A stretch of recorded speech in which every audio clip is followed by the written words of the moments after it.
Happy naman itong second half, especially na naka-zone kami. And then sabi ko, I don't care kung score ka ng double figure or not. Luckily, score pa rin siya ng 15 points. I don't know his rebounds. But every time he's inside, he's always a threat dahil this is a chess match dahil alam nila na naghahanap sila ng advantage, nagti-3 big sila, and then nag-small lineup. But we did not hindi kami kumagat doon sa kanilang trap, and we have to play our game and I think that's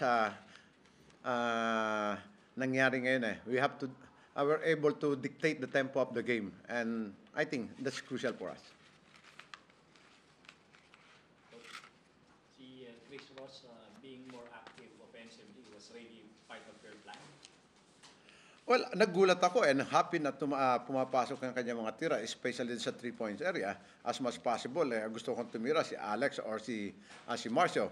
But it turned out na he's the best shooter tonight, especially in the 3-point area. And not only that, nagpe-penetrate siya, nag-assist, dumidefense. Talagang do it all siya ngayong gabi. And I have to appreciate that guy dahil talagang well-focused siya dito sa game na to.